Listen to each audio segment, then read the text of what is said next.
예수님께서 말씀하셨던 탕자 이야기를 잠깐 하면서 말씀을 시작하겠습니다. 아버지가 죽어야만 받는 유산을 살아있는 아버지께 미리 받아서 챙겨서 집을 나옵니다. 그 많던 돈 다 날려 먹습니다. 거지가 됩니다. 탕자가 아버지를 생각합니다. 집으로 돌아갈 마음이 생겼습니다. 그러나 집으로 가기가 쉽지 않습니다. 벼룩도 낯짝이 있지. 아버지께 몹쓸 짓을 한 이 아들 아닙니까? 아버지 앞에 설 자신이 도저히 없습니다. 돌아가되 아들됨을 포기합니다. 아버지의 아들이라 일컬음을 감당하지 못하겠습니다. 저를 품꾼으로 써주십시오. 그렇게 말하려 작정하고 힘을 내어 집으로 돌아갑니다. 드디어 집에 왔습니다. 아버지 앞에 섰습니다. 도저히 아버지라 부를 수가 없습니다. 두려워서 아버지의 눈도 쳐다볼 수 없습니다. 이어지는 이야기를 아버지 입장에서 계속하겠습니다. 아버지가 아들을 보니 아들이 눈을 맞추지 못합니다. 홍길동도 아닌데 아버지를 아버지라 부르지를 못합니다. 아들이 아버지를 두려워합니다. 아버지가 미미한 액션, 손발 잠깐 움직일 때 아들이 흠칫흠칫 뒤로 물렀습니다. 여러분, 이때 아버지의 마음이 어땠을 것 같습니까? 제대로 눈을 맞추지 못하는 아들을 보는 아버지의 마음 어땠겠습니까? 아버지의 작은 움직임에도 움츠러드는 아들을 볼 때 어떤 마음이 들었겠습니까? 불쌍하지 않았겠습니까? 아들을 향한 사랑과 동정이 속에서 막 뿜어 올라오지 않았겠습니까? 잘못을 저지른 어린 딸을 벌주고 있는 엄마가 있습니다. 회초리를 들고 훈계하고 있습니다. 아이는 두 손 들고 서서 닭똥 같은 눈물을 뚝뚝 흘립니다. 아이의 입장이 되어 보겠습니다. 엄마를 너무너무 사랑합니다. 엄마 외에는 자기가 살 수 없음을 압니다. 세상에서 엄마가 제일 좋습니다. 그런데 잘못을 저질렀습니다. 잘못을 알고 있습니다. 벌 받는 것이 마땅함도 인정합니다. 그런데 두 팔이 너무 아픕니다. 회초리 든 엄마가 너무 무섭습니다. 엄마의 작은 움직임에도 움찔움찔합니다. 엄마의 입장이 되어 보겠습니다. 눈에 넣어도 아프지 않을 너무도 사랑하는 딸입니다. 그러기에 더욱 잘못했을 때 바로 잡아야 합니다. 손 들고 있는 딸의 두 팔이 너무 갸냘픕니다. 바닥에 뚝뚝 떨어지는 눈물이 보입니다. 그냥 손을 움직였을 뿐인데 딸이 움찔합니다. 엄마의 마음 어땠을 것 같습니까? 애틋함이 더욱 커지지 않겠습니까? 불쌍한 느낌 들지 않겠습니까? 결국 용서하고 깊고 큰 사랑으로 꼭 껴안아주지 않겠습니까? 본문 103편 시의 제목을 보십시오. 다윗의 시, 이 시를 쓴 사람은 다윗입니다. 제목이 없다 할지라도 다윗의 작품임을 알 수 있을 만큼 다윗 냄새가 풀풀 나는 그런 시입니다. 시편은 총 150편의 시가 편집되어 있습니다. 그 중에 찬양 시들이 많이 있습니다. 모두 아름답고 뛰어난 걸작 시들입니다. 시편 103편을 그 중에서도 가장 빛나는 시로 여기고 있습니다. 찬양 시들을 히말라야 산맥의 높은 봉우리들에 비유한다면 오늘 본문 103편은 가장 높은 봉우리인 에베레스트 산에 비유될 수 있는 그런 시입니다. 그래서 예배 전에 송축해 내 영혼 찬양 불렀지 않습니까? 역시 시편 103편이 배경입니다. 예배 마칠 때 621장 찬양하라 내 영혼아 역시 시편 103편이 배경입니다. 모든 찬양시의 주제라고 해도 과언이 아닐 그런 시입니다. 먼저 단락을 간략히 확인하겠습니다. 첫 번째 단락은 1절에서 5절입니다. 다윗이 하나님으로부터 받은恩총에 대해서 찬양하는 부분입니다. 다윗 개인이 찬양하는 부분. 두 번째 단락이 6절에서 19절인데 이것은 하나님의 백성들이 하나님께 받은恩총을 통해 하나님의 성품을 찬양하는 부분입니다. 세 번째 단락이 20절에서 22절, 세상의 모든 피조물들을 찬양의 자리로 초청하는 부분입니다. 핵심 구절과 핵심 단어들도 미리 확인하겠습니다. 핵심 구절, 핵심 단어만 잘 파악해도 시 전체가 무엇을 말하려고 하는지 알 수 있습니다. 11절 같이 읽어보겠습니다. 11절 시작. 이는 하늘이 땅에서 높음같이 그를 경외하는 자에게 그의 인자하심이 크심이로다. 아멘. 내용으로도 위치로도 시 전체의 중심이 되어서 축을 이루는 11절입니다. 이 중심축과 관련되어 반복하는 부분 확인하겠습니다. 11절 뒷부분에 경외하는 자라는 단어가 나왔습니다. 13절 뒷부분 17절 경외하는 자라는 단어가 반복되었습니다. 경외하다로 번역된 원어 야레는 두려워하다, 무서워하다라는 의미입니다. 깡패가 무서워서 벌벌 떠는 그런 류의 두려움 아닙니다. 너무도 사랑하는 존재, 너무도 위대한 존재 앞에서, 나를 사랑하는 존재, 그렇지만 너무도 거룩한 존재 앞에서 연약한 자신으로 말미암아 엎드릴 수밖에 없는 두려움, 그것이 경외입니다. 다윗이 하나님의 은혜, 인자, 긍휼을 찬양하는데 그 은혜와 인자, 긍휼을 모든 인간이 누릴 수 있는 것 아닙니다. 하나님의 백성들에게만 주어지는 귀한 것들입니다. 하나님의 백성들이 누구입니까? 여호와를 경외하는 자, 여호와를 경외하는 자가 곧 하나님의 백성들입니다. 2절 뒷부분 보십시오. 잊지 말지어다 라는 말씀이 있습니다. 다른 말로 하면 기억하라입니다. 14절 뒷부분도 보십시오. 하나님께서도 기억하십니다. 18절 보십시오. 기억하다라는 단어가 또 나왔습니다. 그래서 이 시에서 잊지 않고 기억하는 것 매우 중요합니다. 여호와를 경외하는 하나님의 백성들은 하나님의 은혜를 잊지 않고 늘 기억하는 사람들입니다. 이제 1절 맨 첫 문장 보십시오. 내 영혼아 여호와를 송축하라. 22절 맨 마지막 문장 보십시오. 내 영혼아 여호와를 송축하라. 시의 처음과 끝이 내 영혼아 여호와를 송축하라입니다. 다윗이 자신 이야기, 1단락이 자신 이야기였습니다. 그리고 하나님의 백성들 이야기, 2단락이 하나님 백성들 이야기, 3단락 천하의 모든 피조물 이야기를 하고 있습니다만 시작과 끝은 내 영혼아 여호와를 찬양하라입니다. 시편 103편의 핵심 주제가 내 영혼아 여호와를 찬양하라입니다. 그렇게 찬양하는 사람들이 바로 여호와를 경외하며 여호와의 은혜를 늘 기억하는 여호와의 백성들인 것입니다. 이게 시 전체를 이루고 있는 줄거리, 맥락, 기둥들입니다. 이제 첫 번째 단락 1절에서 2절부터 보겠습니다. 말씀드렸듯이 다윗 자신이 하나님으로부터 받은恩총에 대해서 찬양하는 부분입니다. 1절, 다윗이 스스로에게 하나님을 예배하도록 초청합니다. 자신의 찬양이 형식적이기를 원치 않습니다. 영혼으로부터 나오는 찬양, 자신 속에 있는 모든 것들에게서 나오는 찬양을 하나님께 드리기를 원합니다. 찬양의 대상이 무엇입니까? 여호와의 거룩한 이름입니다. 송축해 내 영혼, 내 영혼아 거룩하신 이름, 여호와의 거룩한 이름입니다. 어떤 것의 모든 것을 한마디로 알려주는 것이 이름입니다. 하나님의 성품, 하나님의 모든 속성들을 한마디로 집약해서 알려주는 것이 하나님의 이름입니다. 하나님의 거룩한 이름을 찬양한다는 것은 그래서 하나님을 온전하게 찬양한다는 말입니다. 2절, 1절이 반복되면서 찬양은 계속됩니다. 찬양함에 중요한 것이 있습니다. 하나님께서 베풀어 주신 충분한 은택을 하나도 잊지 않는 것입니다.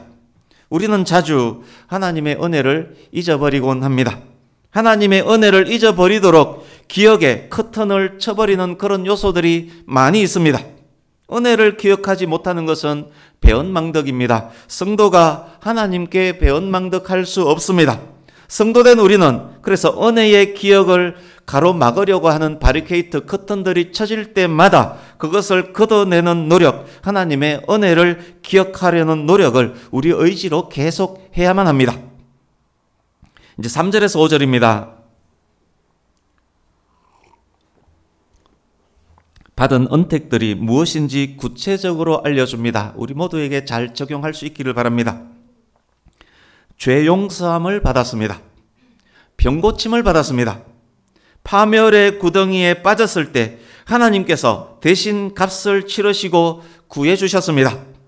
구해주신 후에 깨끗이 씻기시고 인자와 긍휼로 관을 씌워주십니다. 좋은 것들로 가득 채워 주셨습니다. 회복시켜 주셨습니다. 회복된 다윗, 하늘을 나는 독수리처럼 기력이 왕성해졌습니다. 청춘을 다시 돌려받은 듯합니다. 너의 모든 죄악을 사하시며 너의 모든 병을 고치시며, 다윗이 가장 중점을 두고 기억하는 하나님의 은택은 죽기 직전까지 끌고 갔던 다윗의 질병과 관련된 듯합니다. 시편 38편에 보면 다윗의 질병과 관련된 내용이 나옵니다. 아마 이 시는 다윗의 질병과 관련되는 듯합니다. 다윗에게 질병이 온 것은 죄와 관련된 듯합니다. 모든 병이 죄와 관련된 것은 아니지만 질병의 원인 중 상당 부분은 죄와 관련된 경우가 많습니다. 그래서 그 죄를 다윗이 회개할 때 하나님께서 용서해 주셨고, 병의 원인인 죄를 용서받으니 질병도 치료되었습니다. 죽을 줄 알았는데 용서받고 회복되었습니다. 잃어버린 명예까지 되찾았습니다. 기력을 회복했습니다. 독수리처럼 날 것만 같습니다. 큰 은택 받은 다윗, 온 영혼으로 자신의 모든 것으로 하나님을 찬양하고 있습니다. 집을 뛰쳐나감으로 아버지께 죄를 지은 탕자가 돌아와서 용서를 구했습니다. 불쌍히 여기신 아버지가 용서하십니다.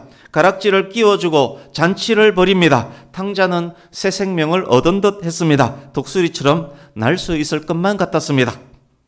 죄로 인해 죽을 수밖에 없는 우리들이었습니다. 예수님을 믿음으로, 예수님의 대속하심으로 말미암아 죄 용서함 받았습니다. 하나님으로부터 의롭다함을 얻었습니다. 하나님의 자녀가 되었습니다. 하나님의 풍성한 복 안에 있게 되었습니다. 그런데 이 은혜를 받게 된 것이 다윗이 잘해서입니까? 탕자가 용서함 받은 것이 탕자가 훌륭해서입니까? 우리가 하나님의 자녀 된 것이 우리가 훌륭해서입니까? 3절에서 5절의 주어는 하나님입니다. 이 모든 일은 하나님께서 하신 일입니다. 이 모든 것은 오직 하나님의 충만한 은택인 것입니다. 이제 두 번째 단락 6절에서 19절입니다. 1단락이 다윗 개인 경험과 관련된 것이었다면 이 단락은 억압당하는 모든 자에게 베풀어 주시는 하나님의 은혜에 대한 말씀입니다. 6절에서 10절 보십시오. 여호와는 공의로운 분입니다.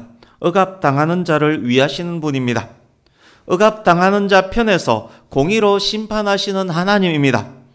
하나님께서 어떻게 억압당하는 자를 위해서 공의의 심판을 하시는지를 모세를 통해서, 이스라엘 백성들을 통해서 역사 속에서 이미 보여주셨습니다. 가장 대표적인 역사가 출애굽입니다. 뿐만 아닙니다. 여호와는 긍휼이 많으시고 은혜로우시며 노하기를 더디하시며 인자하심이 풍부하십니다. 죄를 지을 때 때리시기는 하시지만 노를 영원히 품지 않습니다.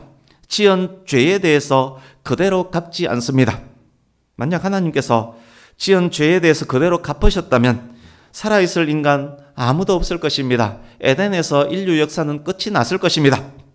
금송아지를 숭배함으로 죽을 죄를 지은 광야 이스라엘이었지만 은혜로 용서하셨습니다.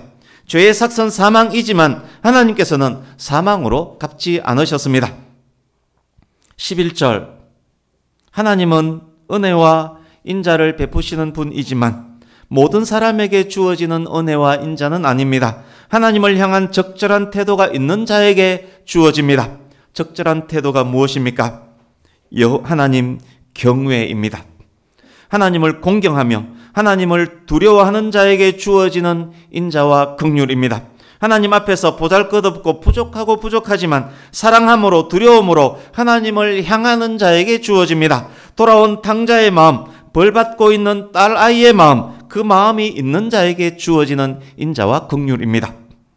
하늘이 땅에서 높음같이, 여러분 하늘이 땅에서 얼마만큼 높습니까? 무한히 높습니다. 하나님을 경외하는 자에게 베푸시는 하나님의 인자는 하늘이 땅에서 높음같이 무한히 큽니다. 12절, 하나님의 높고 크신 인자는 백성들의 죄과 백성들의 죄를 멀리 옮겨버립니다. 동이 서에서 먼 것 같이, 여러분 동이 서에서 얼마나 멀리 떨어져 있습니까? 동과 서는 우주 끝을 향해서 무한히 확장됩니다. 동과 서는 영원히 만나지 않습니다. 동이서에서 먼 것 같이 우리의 죄가를 우리에게서 멀리 옮기셨으며 하나님께서 용서하신 죄는 완전히 제거된다는 말씀입니다. 죄 용서가 최종적임을 선언하는 귀한 구절입니다. 13절, 아버지가 자식을 긍휼히 여김같이 하나님의 긍휼은 탕자를 용서하시고 금가락지를 끼워준 아버지와 같습니다. 엄마가 벌 받으며 우는 아이를 다시 꼭 껴안아 주는 것과 같습니다. 긍휼히 여기시나니 현재형으로 되어 있습니다. 하나님의 불쌍히 여기심은 항상 현재입니다. 영원부터 영원까지 돌이키고 경외하는 자를 언제나 긍휼히 여기시는 하나님입니다. 엎드린 탕자가 아버지의 눈도 쳐다보지 못하고 작은 액션에도 멈칫멈칫할 때, 벌 받고 있는 딸이 엄마의 작은 움직임에도 두려움으로 움찔움찔할 때 그를 보고 불쌍히 여기는 아버지와 어머니의 마음이 하나님의 불쌍히 여기심을 많이 닮았습니다. 14절, 왜 긍휼히 여기십니까? 아버지가 탕자를, 어머니가 딸을 왜 불쌍하게 여깁니까?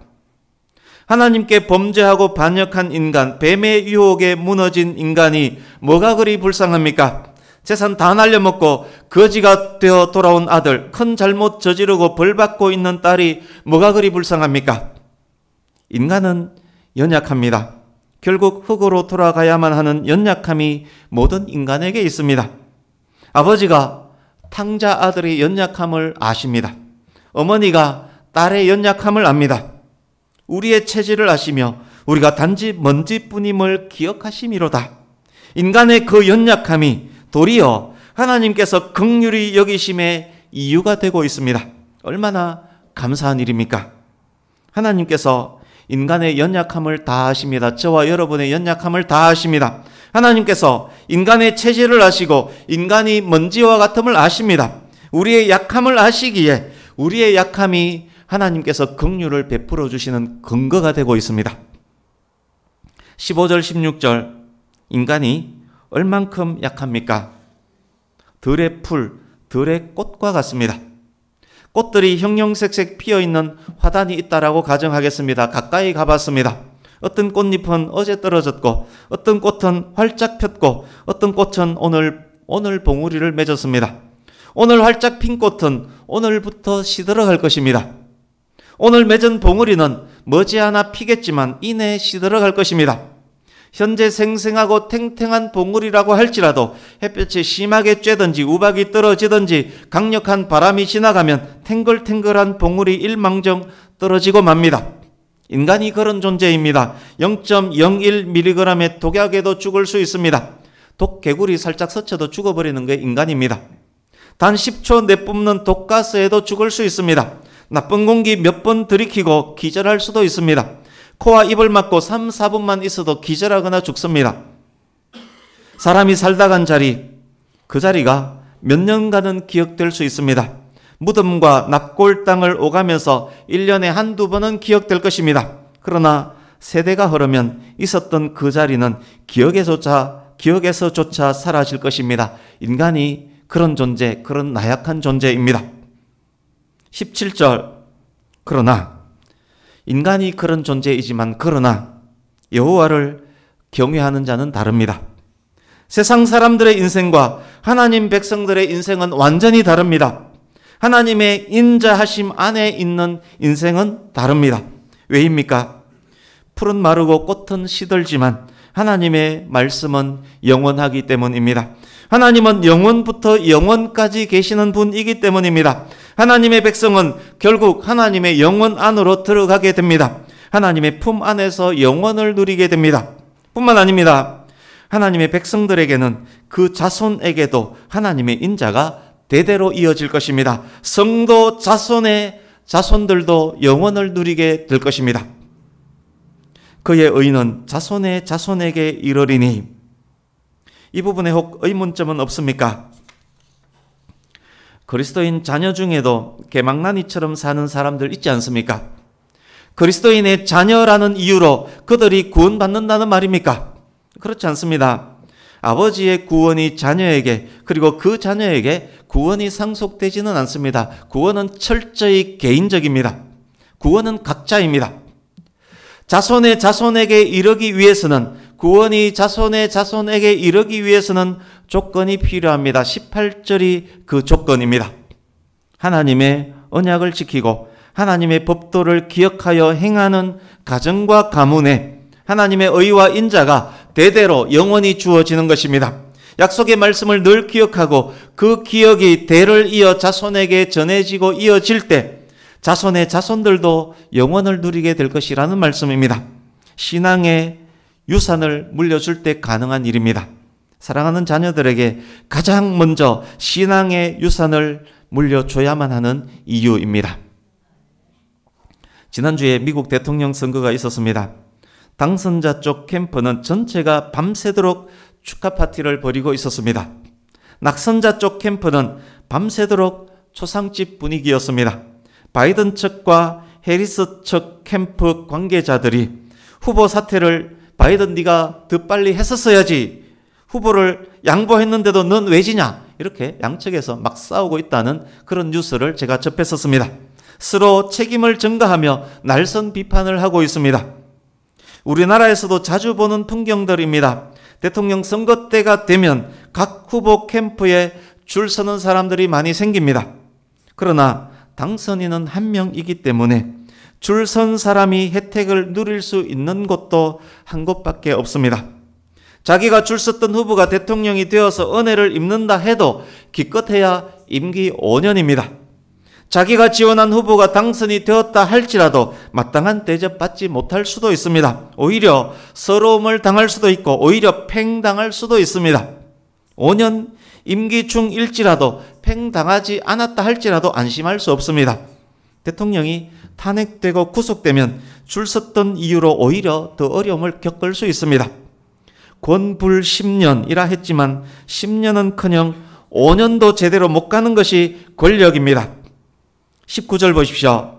그러나 하나님의 보좌는 그렇지 않습니다. 하나님의 왕권은 영원하며 우주적입니다. 영원히 흔들리지 않는 하늘의 보좌입니다. 하나님의 은혜가 영원부터 영원까지 실제적으로 이어질 수 있는 근본적 이유입니다. 우리가 하나님에게 은혜를 받는데 이 은혜가 영원히 계속될 수 있는 이유, 하나님의 보좌는 영원한 보좌이기 때문입니다. 비길 데 없고 영원하고 완전하고 강력한 주권, 하나님의 완전한 주권은 하나님 백성들 안전에 대한 보증이며 안심하고 기댈 수 있는 영원히 튼튼한 기둥입니다. 이제 마지막 단락입니다.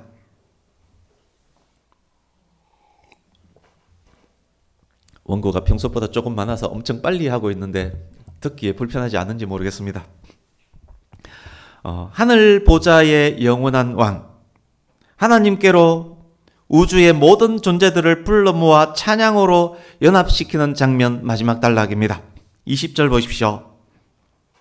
여호와의 명령에 순종하며 능력 있게 행하는 천사들을 찬양의 자리로 불러옵니다. 천사들도 마땅히 하나님을 찬양해야 할 하나님의 피조물들입니다.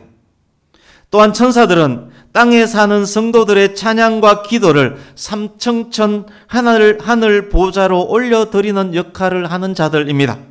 우리가 하나님께 드리는 찬양 소리가, 우리 목소리는 100m 멀리까지도 가지 않을지라도, 비록 음정 박자가 틀리고 비록 목이 아파서 쇳소리로 찬양을 한다 할지라도 천사들이 우리의 찬양을 고이 받아 공간을 뛰어넘어 하나님께로 올려드립니다. 야곱이 베델에서 돌베개를 하고 자고 있을 때 천사가 사다리로 오르락내리락 하는 것, 그것은 그 장면에 대한 묘사라 할 수도 있습니다. 21절, 천군이란 단어가 있습니다. 하늘 군대를 의미합니다. 하나님의 뜻을 행하는 모든 피조물들이 천군입니다. 모든 성도는 그래서 하나님의 군대 소속 군인들입니다. 저와 여러분 모두도 여기 천군에 포함됩니다. 다윗이 지금 이렇게 말하는 중입니다. 너희가 어떤 피조물일지라도, 천사일지라도, 짐승일지라도, 물고기일지라도 모두 연합해서 하나님을 찬양함이 마땅하다. 산에 오르면서 마음으로 입으로 찬양할 때가 많습니다. 이 찬양이 정말 기쁨 찬양이 되고 깊어지면 바람 소리, 바람에 서로 부딪히는 나무 이파리 소리가 천군의 찬송 소리로 들릴 때가 많습니다. 바람에 흔들리는 나무가 춤을 추면서 찬양하는 천군의 모습으로 보일 때도 많습니다. 그래서 여러분께서 자연을 거닐면서 하나님을 찬양을 한번 해보십시오. 누렇게 익은 그 벌판, 바람에 이렇게 살랑살랑하면 마치 하나님을 찬양하는 것처럼 보일 때가 있을 것입니다. 이제 22절 3단락의 요약 정리일 뿐만 아니라 103편 전체의 요약 정리이기도 합니다. 여호와의 모든 피조물들아, 여호와의 다스림을 받는 모든 것들아, 여호와를 송축하라. 다윗이 만물들을 찬양으로 초청했습니다.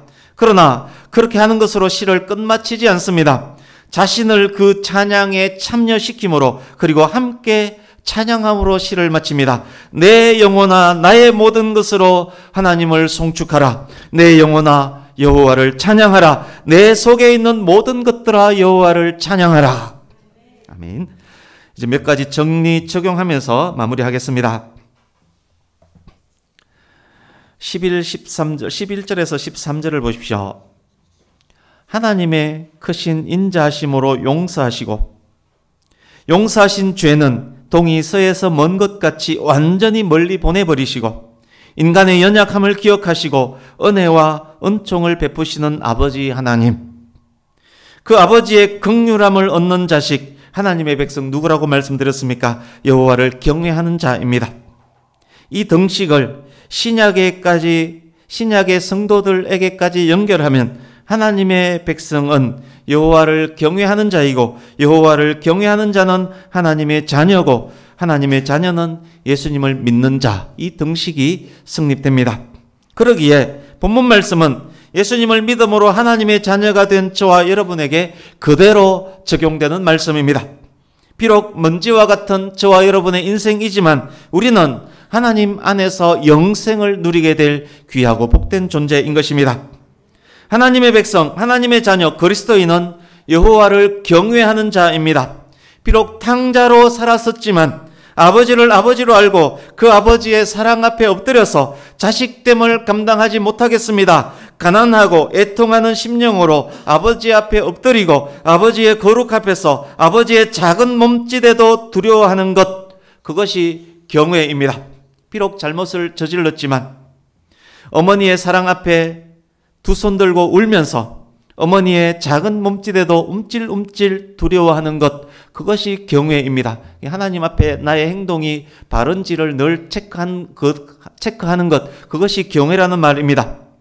너무도 하나님을 사랑하기에 더욱 두려워하고 너무도 두려운 분이기에 더욱 사랑하는 것, 그것이 경외입니다. 하나님 아버지께서 그렇게 경외하는 자녀를 불쌍히 여기시며 긍휼을 베풀어 주십니다. 죄를 용서하십니다. 인자와 자비를 베풀어 주십니다. 자녀의 자손에 이르기까지 인자와 자비를 베풀기를 원하시는 분입니다. 두 번째, 다윗이 내 영혼아 여호와를 송축하라. 내 속에 있는 모든 것들아 다 그의 거룩한 이름을 송축하라 라고 노래했습니다. 하나님을 경외하는 자의 진실한 고백이며 찬양이며 또 찬양오로의 초청입니다. 주보 오른쪽 하단에 있는 신명기 6장 4절 5절 같이 읽습니다. 같이 읽습니다. 시작. 이스라엘아 들으라. 우리 하나님 여호와는 오직 유일한 여호와이시니 너는 마음을 다하고 뜻을 다하고 힘을 다하여 내 하나님 여호와를 사랑하라. 아멘. 율법이 요구하는 하나님 사랑, 하나님 찬양입니다. 율법의 법이 마음, 뜻, 힘을 다해서 하나님을 사랑하라라고 명령했습니다. 그런데 시편 103편에서는 율법의 법보다 더 강조되고 있는 것이 있습니다. 은혜, 은총, 인자의 법입니다.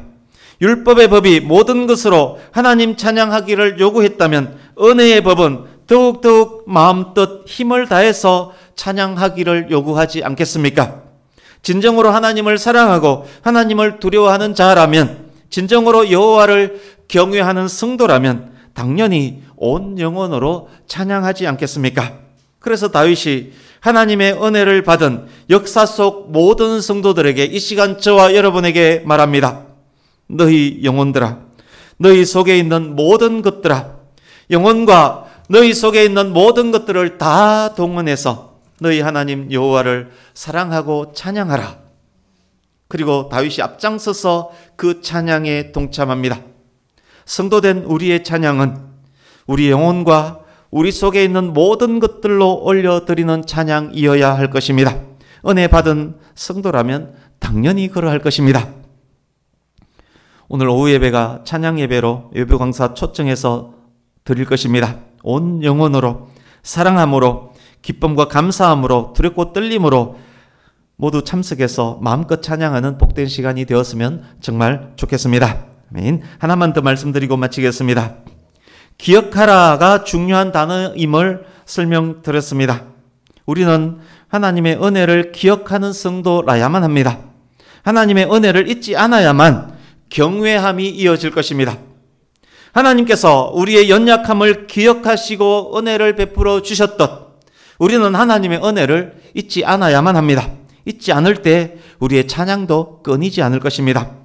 하나님의 은혜를 잊지 마라. 하나님의 은혜를 늘 기억하라. 배은망덕하지 말라. 본문을 통해서 성도인 저와 여러분에게 주시는 가장 현실적이고 가장 적용 잘 되어야 할 말씀이라고 생각됩니다.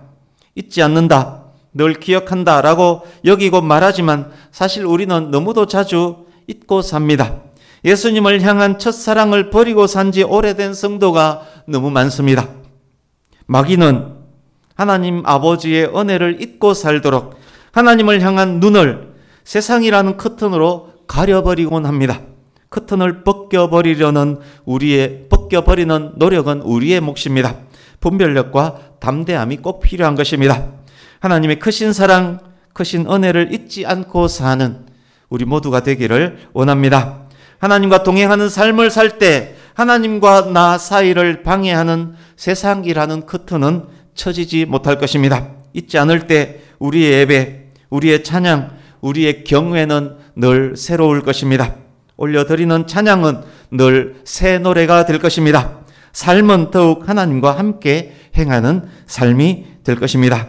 그럴 때 저와 여러분의 삶이 그리고 이어지는 자손대대의 삶이 온 영혼으로 여호와를 송축하는 그런 삶이 될 수 있을 것입니다. 저와 여러분 그리고 저와 여러분의 대대손손이 지금 다윗이 축복하며 찬양하라 말하며 우리에게 말하는 그 인생, 그 가정 가문 될 수 있기를 예수님 이름으로 축복합니다. 아멘. 기도하겠습니다.